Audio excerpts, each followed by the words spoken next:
తిరుమల తిరుపతి లడ్డూ తయారీలో కల్తీ అంశానికి సంబంధించి సుప్రీంకోర్టు మరొకసారి మండిపడిందనే చెప్పుకోవాలి. ఏదైతే మానూరు శ్రీనివాసన్ అనేటువంటి వ్యక్తి దాఖలు చేసిన పిటిషన్ సంబంధించి మొత్తానికి విచారణకు వచ్చినటువంటి నేపథ్యంలో తీవ్ర ఆగ్రహాన్ని వ్యక్తం చేసింది. మరి అయితే అసలు ఆ మానూరు శ్రీనివాస్ ఎవరు, అతను ఎందుకు పిటిషన్ వేశాడో, ఏమని పిటిషన్ వేశాడో మరిన్ని విషయాలు తెలుసుకోవడానికి మనతో ఉన్నారు సీనియర్ జర్నలిస్ట్ దుర్గా కుమార్ గారు. సార్ నమస్కారం అండి. నమస్తే వెంకట్, మన వీక్షకులకు కూడా. సార్ మొత్తానికి ఈ యొక్క లడ్డూ తయారీలో కల్తీ అంశానికి సంబంధించి ఎందుకని అంటారు వరుసగా పిటిషన్లు దాఖలు చేస్తూనే ఉన్నారు, ఇంకా రాజకీయంగా చాలా చర్చల్లోనే ఉందంటారు. తాజాగా చూసుకుంటే సుప్రీంకోర్టే అసలుకి దీని గురించి ఎందుకు మాట్లాడుతున్నారు, సిబిఐ విచారణలో ఉంది కదా, అంతవరకు మేము జోక్యం చేసుకొని స్పష్టం చేసింది. అసలు ఆ శ్రీనివాస్ అనేటువంటి వ్యక్తి ఏం పిటిషన్ దాఖలు చేసి అంటారు? మన మీద ఎవరైనా రాయి ఇసిరా అనుకోండి, మనం రాయి అంక చూస్తామా, ఇసిరిన మనిషి అంక చూస్తామా? మానూరు శ్రీనివాస్ అనే వ్యక్తి ఒక రాజకీయ పార్టీ చేతిలో రాయి. ఎవరైతే ఆ అపచారం చేశారో వాళ్ళు మునిగిపోయారు, నిలువున ప్రజాగ్రహానికి గురి అవుతారు. అది ఒక శాశ్వతంగా ఆ పార్టీ రాజకీయ సమాధి లాంటిది. ఇప్పుడు ఆ సమాధిలోంచి బయటకు రావడానికి చేస్తున్న విశ్వ ప్రయత్నాల్లో భాగమే ఈ సర్వోన్నత న్యాయస్థానం ముందుకు వస్తున్న పిటిషన్లు. అది సుబ్రహ్మణ్య స్వామి గారి రూపంలో రావచ్చు, మానూరి శ్రీనివాస్ రూపంలో రావచ్చు. శ్రీనివాస్కి వచ్చిన నష్టం ఏం లేదు, కల్తీ అపచారం జరిగిందంటూ. అందులో ఆయన ఏం కోరాడు, అందులో జంతు కొవ్వు కలిసిందనే విషయం మాట్లాడకూడదని కోరుతున్నాడు. అతను జంతు కొవ్వు కలిసిందో లేదో మాట్లాడితే ఆయనకు వచ్చిన నష్టం ఏంటి, అతను ఎవరు, అసలు అతను లోక స్టాండ్ ఏంటి? అలాగే సుబ్రహ్మణ్య స్వామి గారు కూడా ఈ లడ్డు అపచారం మీద ప్రభుత్వం ఏకసభ్య కమిషన్ వేసింది. సుబ్రహ్మణ్య స్వామి గారు జాతీయ స్థాయి నాయకుడు, జాతీయ స్థాయి న్యాయవాది. ఆయన తమిళనాడుకు చెందిన వ్యక్తి. ఇక్కడ టీటీడీ ఒక లోకల్ అంశం, ఆంధ్రప్రదేశ్ ప్రభుత్వంలో ఒక అంతర్భాగమైన ఒక విభాగం అనుకోవచ్చు. సర్వస్వతంత్రమైనటువంటి ఒక ఆధ్యాత్మిక సంస్థ. ఆ సంస్థలో ఒక పెద్ద అపచారం జరిగింది. కొన్ని శతాబ్దాలుగా జరుగుతున్న పవిత్రంగా నడుస్తున్న వ్యవస్థలో స్వామివారికి సమర్పించే నైవేద్యాలు కూడా కల్తీ నెయ్యితో చేశారు. అది అందులో అసలు నెయ్యే లేదు, ప్రకృతి పరంగా వచ్చిన నెయ్యి కాదు, అది కెమికల్ కాక్టైల్. అందులో రకరకాల కొవ్వులు కూడా కలిసినాయి అని నేషనల్ ల్యాబొరేటరీస్ నివేదికలు ఇచ్చింది. దాని మీద సుబ్బారెడ్డి గారే సుప్రీంకోర్టుకి వెళ్ళాడు. వెళ్ళి సిట్తో విచారణ కాదు, సిబిఐ వాళ్ళకి కూడా ఇందులో మీరు కలపాలి అని. అసలు యాక్చువల్గా సుబ్బారెడ్డి గారు టీటీడీ మాజీ చైర్మన్ అని సుప్రీంకోర్టు ముందు చెప్పలా, వైవి సుబ్బారెడ్డి అని వేసాడు. అది ఆ కేసు విచారణకు వచ్చినప్పుడు ఎవరో కాదండి, ఆయన టైంలోనే ఇది జరిగింది ఈ కేసు, ఆయన పూర్వ టీటీడీ చైర్మన్ అని కూడా టీటీడీ తరపున వాదించిన న్యాయవాది సర్వోన్నత న్యాయస్థానం ముందు చెప్పాడు. అప్పుడు వాళ్ళు ఆ టైంలో కూడా మందలిచ్చారు, మీరు టీటీడీకి పూర్వ చైర్మన్ అయ్యి ఉండి మీరు ఎందుకు ఇక్కడ మెన్షన్ చేయలేదు, మీరెవరో మాకు తెలియాలి కదా అని మందలిచ్చి అట్లాంటి పనులు చేయటం తప్పు, న్యాయస్థానంతో మీరు అట్లాంటి ఆటలు ఆడకూడదని చెప్పారు. అయినా మీరు అడిగారు కాబట్టి మేము సిబిఐకి కూడా లెటర్ రాసి మీ తరపున ఒక 2 దర్యాప్తు అధికారులని సిట్తో కలపండి అని చెప్పారు. అలాగే కేంద్ర ఆహార నిపుణులైనటువంటి అందులో నెయ్యికి సంబంధించిన నిపుణుడిని ఒక ఆయన కూడా వేశారు. వీళ్ళందరూ కలిసి దర్యాప్తు చేసి ఛార్జ్షీట్ ఫైల్ చేశారు.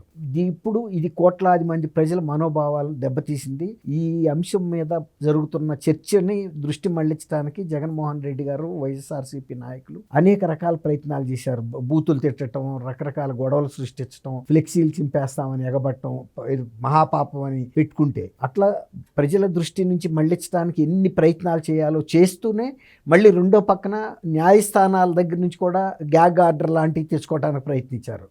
1 మ్యాన్ కమిషన్ వేయమని సిబిఐ తన ఛార్జ్ షీట్లో కూడా ఒక రకంగా ప్రభుత్వానికి రికమెండ్ చేసింది. ఏమని, ఇందులో ఇంకా ఇతరులు కూడా ఉన్నారు, ఇదిగో ఈ అధికారులు బాధ్యత వహించాలి, వీళ్ళు కొన్ని అడ్మినిస్ట్రేటివ్ తప్పులు చేశారు, ఇది జరగటానికి, అపచారం జరగటానికి కారకులు అని. అందువల్ల ఇలాంటి మిస్సింగ్ లింక్స్ అన్నింటినీ కూడా జాగ్రత్తగా చూసుకుని పరిపాలనా పరంగా వీళ్ళ మీద ఎటువంటి చర్యలు తీసుకోవాలి, భవిష్యత్తులో ఇట్లాంటి అపచారాలు జరగకుండా తీసుకోవాల్సిన చర్యల గురించి 1 మ్యాన్ కమిషన్ వేశారు. 1 మ్యాన్ కమిషన్ వేస్తే సుబ్రహ్మణ్య స్వామి గారితో ఒక పిటిషన్ వేస్తే కూడా గౌరవ సుప్రీంకోర్టు కొట్టేసింది. ఇవాళ జస్టిస్ సూర్యకాంత్ బెంచ్ ముందు కూడా ఇది వచ్చింది. ఇప్పుడు మీరు మానూరు శ్రీనివాస్ అన్నారు కదా, మానూరు శ్రీనివాస్ అంటే వైఎస్ఆర్సీపీ వాళ్ళు ఒక వ్యక్తిని అడ్డుపెట్టి వేసిన పబ్లిక్ లిటిగేషను, పబ్లిక్ ఇంట్రెస్ట్ అని కూడా చెప్పడానికి లేదు, ఇది పిఏఎల్ కూడా కాదు, స్పెసిఫిక్ ఆర్డర్ కోసం అడిగారు. ఏంటంటే జంతు కొవ్వు ఇందులో కలిసిందనే అంశం ఎవరు ఎక్కడ ప్రస్తావించకూడదు, అంటే ఒక రకమైన గ్యాగ్ ఆర్డర్ లాంటిది అనమాట, ఒక నిషేధం అనమాట, ఎవరు మాట్లాడకుండా. జరిగినప్పుడు తప్పు చేసిన తర్వాత లేని బాధ ఇప్పుడు ఎందుకు వీళ్ళకి? తప్పు జరిగిందని అది తెలిసిపోయింది. ఇక ఇది మన రాజకీయ పార్టీకి రాజకీయ సమాధి. ప్రజలు కోట్లాది మంది ప్రజల మనోభావాలు దెబ్బతున్నాయి. పోనీ ఆ తర్వాత అయినా హుందాగా తప్పు జరిగింది అని సుబ్బారెడ్డి గారు లాగా ఒప్పుకున్నారా? ఒప్పుకోకుండా ఇది చంద్రబాబు నాయుడు గారని ఇప్పుడు కూడా సజ్జల రామకృష్ణారెడ్డి లాంటి వాడు కూడా మాట్లాడుతున్నాడు. తర్వాత ఫ్లెక్సీలు పెడితే ఎవరో బాధపడతా అది తీస్తారా లేదా అని చెప్పి చంద్రబాబు నాయుడు గారు తల్లిని బూతులు తిట్టాడు రాంబాబు గారు. మళ్ళీ దాని మీద చర్య తీసుకుంటే మళ్ళీ కులం ప్రస్తావన తీసుకొస్తాడు జగన్మోహన్ రెడ్డి గారు. ఎందుకంటే ఇక్కడ కులాల కుంపట కనుక ఆంధ్రప్రదేశ్లో పెడితే ఎప్పటికీ ఆరవు. కాబట్టి మన రాజకీయ పబ్బం కట్టుకోవచ్చు. ఇప్పుడు ఎట్టాగూ ఇక ఎవరు కూడా అత్యధిక సంఖ్యాకులైన మతస్థులే కాదు, ఇతర మతాల వాళ్ళు కూడా అర్థం చేసుకున్నారు. జగన్మోహన్ రెడ్డి లాంటి వ్యక్తి ఇలాంటి అంటే కుట్రపూరితమైన వ్యక్తి లేకపోతే ఇరుకు మనస్తత్వం కలిగిన వ్యక్తి కనుక ప్రభుత్వంలో ఉంటే అన్ని మతాల పట్ల కూడా ఇతను ఇట్లాగే వ్యవహరిస్తాడు, అన్ని వర్గాల పట్ల కూడా ఇలాగే వ్యవహరిస్తాడనే ఒక భావన ఏర్పడిపోయింది. దాని నుంచి తప్పించుకోవటం కోసం అనేక ప్రయత్నాలు చేస్తున్నారు. ఇప్పుడు ఒకసారి జంతువు బోన్లో ఇరుక్కున్న తర్వాత అది ఎంత గింజులాడుకున్నా అది బయటికి రాలేదు. వెళ్ళక ముందే ఉండాలి బోన్లోకి వెళ్ళేటప్పుడే జాగ్రత్త అనేది. నువ్వు వెళ్ళావు, ఇరుక్కున్నావు, నువ్వు తప్పు చేయరా అని తప్పు చేసావు. అక్కడ డబ్బు కోసం ఏది 250 కోట్లు నియతి కుంభకోణంలో మూతి పెట్టినందుకు మూతి కాలింది వాళ్ళ వైఎస్ఆర్సీపీకి. ఎవడో ఆ మూతి కాలి దానికి ముందు రాయలేడు. ప్రజలు ఖచ్చితంగా మనసులో పెట్టుకున్నారు. ఆ బాధని ఇంకా వీళ్ళు రెచ్చగొడుతున్నారు అనేక రూపాల్లో. తర్వాత ఇతర మతస్థులకు కూడా కొద్ది పరిపక్వత కలిగిన వాళ్ళు ఏమనుకుంటున్నారంటే ఇలాంటి జగన్మోహన్ రెడ్డి గారు లాంటి వ్యక్తి పరిపాలనలో ఉంటే మతాల మధ్య, కులాలు, వర్గాల, ప్రాంతాల మధ్యలో చిచ్చు పెడతాడు అనేది బాగా అర్థమైంది. ఇప్పుడు ఆయన వైజాగ్ని పరిపాలనా రాజధాని చేస్తానని అన్నప్పటికీ కూడా వైజాగ్ ఉత్తరాంధ్ర ప్రజలు 34 సీట్లు ఇవ్వాలి కదండి, దీనికి 2 సీట్లు వచ్చినాయి. అంటే నిన్ను ఏ ప్రాంత ప్రజలు కూడా నమ్మట్లేదు. కర్నూలులో న్యాయ రాజధాని అన్నాడు. అతని మనస్తత్వం అందరికీ తెలిసిపోయింది. అందువల్ల 3 ప్రాంతాల ప్రజలు కూడా కోరుకున్నది చంద్రబాబు నాయుడు గారిని. ఎందుకంటే ఒక పరిపక్వత వల్ల నాయుడు అన్ని జిల్లాలని, అన్ని ప్రాంతాలని సమానమైన అభివృద్ధి చేస్తాడు. ఇప్పుడు చంద్రబాబు నాయుడు గారు వచ్చాడు, వైజాగ్ని బ్రహ్మాండమైన అభివృద్ధి చేస్తున్నాడు. ఈయన వల్ల ఏమైంది? అట్లాగే కర్నూలులో బెంచ్ ఏర్పాటు చేస్తున్నారు. అట్లాగే కర్నూలు ఉద్యానవనాల దీనికి దాని హార్టికల్చర్ హబ్బు, తర్వాత డ్రోన్స్, ఎలక్ట్రానిక్ హబ్బు, ఆటోమొబైల్ అన్నీ ఒక రకమా.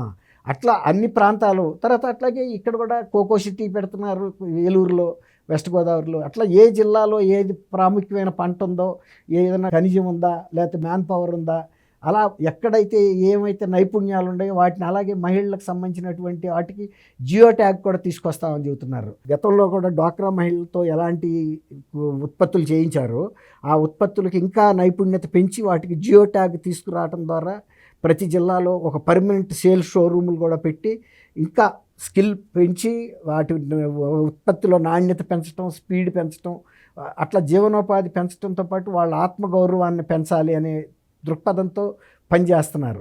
ఈ గవర్నమెంట్ వచ్చిన తర్వాత మోడీ గారు కూడా ప్రశంసించాడు.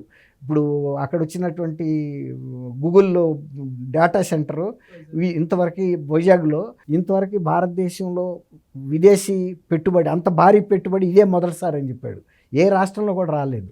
అట్లా ఆంధ్రప్రదేశ్ అన్ని రంగాల్లో ముందుకెళ్తున్న టైంలో వైఎస్ఆర్సీపీ వాళ్ళు తీసుకున్న గోతులు ఆళ్లే పడ్డారు ఈ లడ్డూ అపచార కేసులో.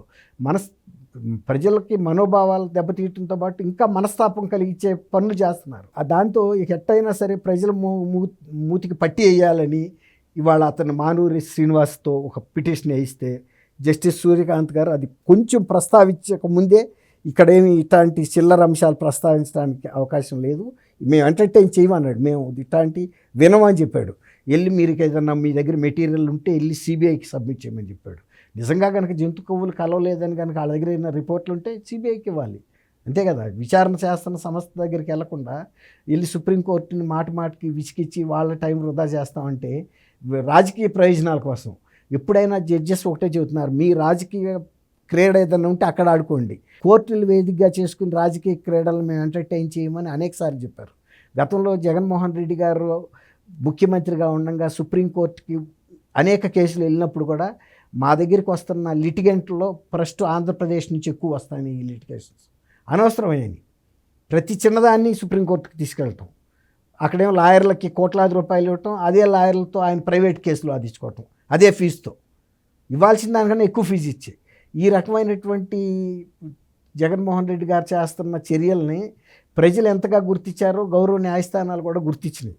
కాబట్టి ఇటువంటి దుష్కార్యాలు చేసిన రాజకీయ పార్టీలు కానీ వ్యక్తులు కానీ ప్రజలు కూడా క్షమించరు, న్యాయస్థానాలు కూడా వీళ్ళకి ఆశ్రయాలు ఇవ్వవు అనేది మనకి ఈ 2 సంఘటనలు కూడా అర్థమవుతుంది. Thank you sir. Thank you Venkat, మన వీక్షకులు. Please subscribe to Leo News for more videos.